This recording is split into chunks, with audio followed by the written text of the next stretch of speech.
जय हिंद दोस्तों। आज हम लोग जो बात करने वाले हैं, जिस टॉपिक पर बात करने वाले हैं वो है भारत की प्रमुख नदियां तथा उनके उद्गम स्थल को देखेंगे। भारत की जो प्रमुख नदियां आती है वो कौन कौन सी है और उनके उद्गम स्थान कहाँ सा है और उनकी डिस्टेंस यानी लंबाई कितनी है, इन चीजों पर आज हम लोग बात करने वाले हैं। लेकिन उनसे पहले आज थोड़ा सा एक सैड न्यूज है और सैड न्यूज ये है कि आज है 14 फरवरी।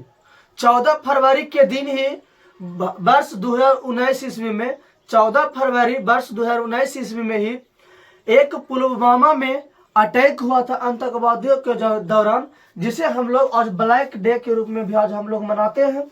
यानी कह सकते हैं कि आज ही के दिन ही पुलवामा हमला हुआ था। यह 14 फरवरी 2019 ईस्वी को घटना घटा था। इसीलिए आज हम लोग के लिए एक कह सकते हैं कि एक ब्लैक डे के रूप में लोग बहुत सारा विद्यार्थी बनाते हैं ब्लैक डे के रूप में भी, क्योंकि 14 फरवरी 2019 को ही भारत में पुलवामा हमला हुआ था। चलिए ये आज फिर अब चलते हैं अपना टॉपिक पर, भारत की प्रमुख नदियां तथा उनके उद्गम स्थल को। कहते भारत की प्रमुख नदियों में गिनती आते हैं दोस्त गंगा। भारत की प्रमुख नदियों में से एक गंगा नदी है, जो कहा जाता है कि गंगोत्री से निकलती है, लेकिन हकीकत बताया जाए तो गंगा कहूं से नहीं निकलती है। गंगा का कहूं उद्गम स्थल है ये नहीं है, गंगा की उद्गम स्थल है ये नहीं है। अब कितना के देखिए के शॉर्ट लगा सुन के क्या है, बिना फुस्टन के बोल रहा, ये बात सत्य है। गंगा की कहूं से गंगा नहीं निकलती है। गंगा का नाम दिया गया प्रयागराज, वर्तमान में प्रयागराज, पहले कहा जाता दोस्त इलाहाबाद में, क्योंकि अलकनंदा और भागीरथी नदी, अलकनंदा और भागीरथी नदी जहां पर आकर मिलती है वहां से आगे की ओर जो नदी चलती है उस नदी को ही कहा जाता है गंगा नदी। इस चीजों को लेकर गंगा नदी क्या है, इस चीजों के लेकर एक मेरे ही चैनल पर एक वीडियो अपलोड है, उसको जाकर देखिए। उसमें सारी बात के वर्णन है, आखिर हम ऐसा बोल रहे हैं क्यों। तो जाकर मेरे पिछले वीडियो को भी देखिए, गंगा नदी पर एक वीडियो और इससे बेहतरीन वीडियो भी बनाया गया है, स्पेशल सिर्फ गंगा नदी पर ही बनाया गया है।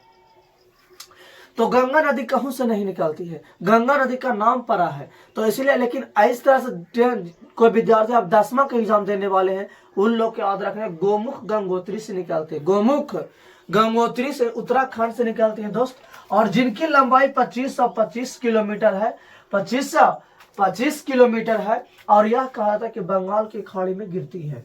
यानी हम कह सकते हैं कि गंगा नदी का उद्गम स्थल गोमुख गंगोत्री से निकलती है, जिसकी लंबाई 2525 किलोमीटर है और ये बंगाल की खाड़ी में जाकर अपना मुहाना बनाती है। वही बात करें दोस्त कि यमुना नदी जो है यमुनोत्री हिमनद से निकलती है, यमुनोत्री हिमनद से निकलती है। ये भी उत्तराखंड में ही स्थित है। यमुनोत्री हिमनद से ही यमुना नदी निकलती है, जिसकी दूसरी नाम कौलिंद नदी है। इसकी लंबाई की जो बात करें तो 1376 किलोमीटर है, 1376 किलोमीटर है। वही एक सोन नदी है, ये सोन नदी जो है गंगा का ही एक सहायक नदियां है। यमुना भी गंगा का ही सहायक नदियां है दोस्त। तो सोन नदी जो है अमरकंटक के उत्तरी भाग से निकलती है। सोन नदी अमरकंटक पहाड़ी के उत्तरी भाग से निकलती है, जिसकी लंबाई है 784 किलोमीटर है दोस्त। जिसकी लंबाई कितना है, 784 किलोमीटर है। वही बात करें दोस्त एक और गंडक नदी, ये भी गंडक नदी जो है गंगा की एक सहायक नदियां है, जो धौलागिरी पर्वत से निकलती है। और इनकी जो डिस्टेंस की बात करें तो 425 किलोमीटर है। इनकी कुल दूरी की बात करें तो कितना, 425 किलोमीटर है।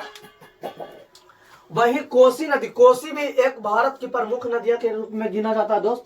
ये कोसी नदी गोसाईनाथ से निकलती है। गोसाईनाथ माउंट एवरेस्ट के ही शिखर के अंतर्गत ही आते एक गोसाईनाथ जगह है, वहां से कोसी नदी निकलती है। यही कोसी नदी जिसको बिहार की शोक कहा जाता है, वही कोसी नदी जिसको बिहार की शोक कहा जाता है। यहाँ तक ये भी कहा जाता है कि कोसी नदी को ही कहा जाता है कि सबसे अधिक मार्ग बदलने वाली अगर जो कोई नदी है तो वो है कोसी नदी।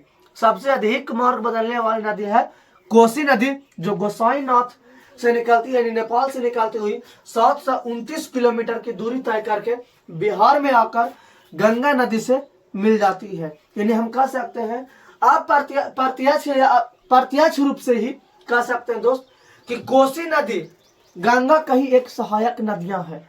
कोसी नदी गंगा की ही एक सहायक नदी है। वही बात करें दोस्त ब्रह्मपुत्र नदी की जो बात करें तो बहुत सारे लोग ब्रह्मपुत्र नदी के जो उद्गम स्थल बताते हैं मानसरोवर झील। ये भी बात सही है, मानसरोवर झील के निकट एक ग्लेशियर है, चेमा युंगडुंग ग्लेशियर। ब्रह्मपुत्र नदी की जो उद्गम स्थल है दोस्त मानसरोवर झील के निकट ही एक जगह है चेमा युंगडुंग ग्लेशियर। चेमा युंगडुंग ग्लेशियर से ये निकलते हैं और निकलकर 2900 किलोमीटर की दूरी तय करके 2900 किलोमीटर की दूरी तय करके ये अपनी मुहाना बंगाल की खाड़ी में ले जाकर बनाती है। वही बात कर इन सारी नदियों पर भी वीडियो बना हुआ है मेरे चैनल पर दोस्त, जाकर एक बार जरूर देखिए। इनसे आपकी जिन जिन नदियों की जो बात कर रहे हैं एक बार जाकर देखिए, इन नदियों से आपकी टेंशन खत्म हो जाएगा, एक बार देख तो लीजिए। वही बात करते हैं सिंधु नदी की। सिंधु नदी की जो बात करें तो सिंधु नदी कैलाश पर्वत के सोनाक्य बाब ग्लेशियर से निकलते हैं। कैलाश पर्वत के सोनाक्य बाब ग्लेशियर से निकलते हैं। कितना जगह ये भी देखते हैं कि मानसरोवर झील से ही निकलते हैं, लेकिन मानसरोवर झील के निकट ही सोनाक्य बाब ग्लेशियर है, वहां से निकलती है और निकलकर 2880 किलोमीटर की दूरी तय करती है। मोबाइल पर सर्च मारिएगा तो 3180 भी दे सकते हैं, लेकिन कहा जाता है सिंधु नदी कैलाश पर्वत के सोनाक्य बाब ग्लेशियर से निकलती है और 2800 किलोमीटर की दूरी तय करके यह जाकर अरब सागर में गिर जाती है। यह जाकर अरब सागर में गिर जाती है। वही बात करें सतलज नदी की। सतलज नदी जो राकसताल झील से निकलती है, राकसताल झील से निकलती है और 1450 किलोमीटर इसकी कुल दूरी है। वही बात करें दोस्त नर्मदा नदी की। नर्मदा नदी भी भारत की प्रमुख नदियों में से भी गिनती आती है।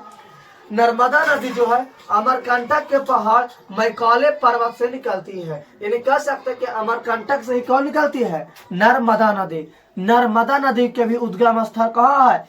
तो अमरकंटक है। अमरकंटक से निकलती है और कहा था कि 1312 किलोमीटर इनकी कुल दूरी है। नर्मदा नदी की जो कुल दूरी की बात करें तो 1312 किलोमीटर है। वही बात करें साबरमती नदी। साबरमती नदी की जो है साबरमती नदी, यह नदी अरावली पर्वत से निकलती है। साबरमती नदी यह नदी अरावली पर्वत से निकलती है और 371 किलोमीटर की दूरी ये तय करती है। वही बात करें दोस्त कि गोदावरी नदी की, तो जो गोदावरी नदी है यह नदी त्रयंबकेश्वर से निकलती है। त्रयंबकेश्वर से निकलती है और 1465 किलोमीटर की दूरी तय करके यह जाकर बंगाल की खाड़ी की तरफ ही मिल जाती है, यानी पूर्वी घाट की तरफ ही जाकर अपना जल यानी अपना मुहाना बनाती है। वही बात करें दोस्त कृष्णा नदी की, ये प्रायद्वीपीय नदी है। कृष्णा नदी की जो हम बात करें तो कृष्णा नदी महाबलेश्वर से निकलती है और 1400 किलोमीटर इसकी कुल दूरी है। एक लास्ट में है दोस्तों कावेरी नदी। कावेरी नदी की जो हम बात करते हैं तो कावेरी नदी है ब्रह्मगिरी पहाड़ी से निकलती है। ब्रह्मगिरी पहाड़ी के ताला कावेरी से निकलती है। ब्रह्मगिरी पहाड़ी से ताला कावेरी से निकलती है और 800 किलोमीटर की दूरी तय करके ये भी जाकर बंगाल की खाड़ी में ही मुहाना बना लेती है। ये जो हम देखे दोस्तों, जितना भी देखे 12-13 नदियों की जो हम बात की है, 12-13 नदियों जो भारत के कहा था एक प्रमुख नदियों के रूप में भी गिना जाता है दोस्त। वही बात किया जाए, यही गोदावरी नदी की जो संपूर्ण भारत की सबसे लंबी नदी के रूप में गिना जाता है गोदावरी नदी के, क्योंकि गंगा नदी को हम नहीं गिन सकते हैं। गंगा नदी जो है दोस्त 2 देशों से होकर गुजरती, पहला में भारत, दूसरा में बांग्लादेश। इसीलिए हम गंगा को भारत की सबसे बड़ा नदी नहीं कहेंगे। वही बात किया जाए कि प्रायद्वीपीय भारत की सबसे बड़ी नदी की बात किया तो गोदावरी नदी ही है। गोदावरी नदी ऐसे कहा था कि भारत की प्रायद्वीपीय भारत की सबसे बड़ी नदी के रूप में जाना जाता है। कौन? तो गोदावरी नदी के नाम से हम लोग जानते हैं। इसे ही दक्षिणी भारत की बहुत सारे इनके नाम दिया है। गोदावरी नदी की बहुत ही विशाल है, कहा था प्रायद्वीपीय भारत की सबसे बड़ी नदी ही गोदावरी नदी के रूप में जानते हैं। दोस्तों ये थी हमारा वीडियो भारत की प्रमुख नदियां तथा उसके उद्गम स्थान से संबंधित था। जो यह भारत की नदी की गिनती में बात करें, आशा करते हैं कि अगर आप लोग के वीडियो पसंद आए दोस्तों तो शेयर कीजिए। फिर मिलते हैं अगले क्लास में। जय हिंद दोस्तों।